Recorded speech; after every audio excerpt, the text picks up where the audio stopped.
Hello everyone, আসসালামু আলাইকুম। আরও 4 বছর আগে আমি ডিসিশন নিয়েছিলাম আমি একজন কৃষক হব, আমি একজন খামারি হব। এখন আলহামদুলিল্লাহ এখন এই পর্যায়ে আসলাম। এগুলো হচ্ছে টাইগার মুরগি বা ছেচু মুরগি বলে। এগুলো মূলত মাংসের জন্য উৎপাদন করা হয়। কেউ বললেও ডিমের জন্য তৈরি করবেন না, কারণ ডিমের জন্য যদি তৈরি করেন সেক্ষেত্রে আপনার লাভ থেকে লসই হবে বেশি, কারণ এগুলো মুরগি অনেক খায় বেশি।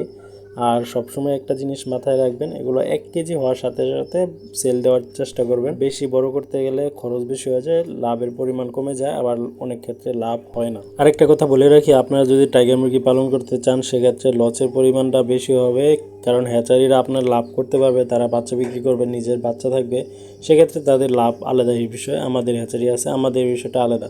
সেক্ষেত্রে যদি আপনারা লাল মুরগি বা এই সব মুরগি যদি আপনার পালন করতে চান সেক্ষেত্রে কালার বাট মুরগিটা পালন করতে পারেন। এখন আপনাদের আবার প্রশ্ন থাকতে পারে, কালার বাট মুরগিটা কেন বললাম, আমি টাইগার মুরগি পালন করতেছি, টাইগার মুরগির কথা কেন বললাম না?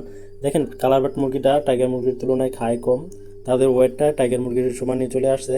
45 দিনে বা 40 দিনে তারা 1 কেজি হয়ে যায়। আবার টাইগার মুরগির ওয়েট একই পরিমাণ চলে আসছে, যেহেতু খাবারটা খায় কম, সেক্ষেত্রে লাভটা করতে পারবেন।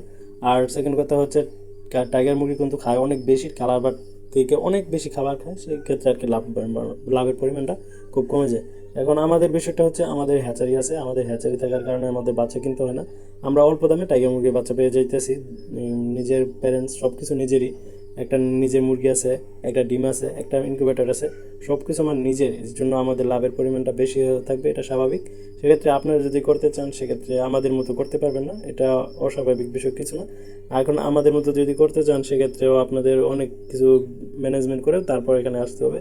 এখন যদি আপনার মাংসের জন্য উৎপাদন করতে চান তাহলে কালারবাট মুরগিটা পালন করে দেখতে পারেন। আর কেউ যদি ফার্মি মুরগি পালন করতে চান সেক্ষেত্রে ফার্মি মুরগি যদি ছেড়ে পালন করেন দেশি মুরগির মতো, সেক্ষেত্রে আপনারা লাভবান হতে পারবেন, কারণ ফার্মি মুরগির আদার্স কোনো খাবার দিতে হয় না। তাদের যদি ছেড়ে পালন করা হয়, পর্যাপ্ত পরিমাণ জায়গা দিতে পারেন, তাহলে নিজের খাবার নিজেই উৎপাদন করবে।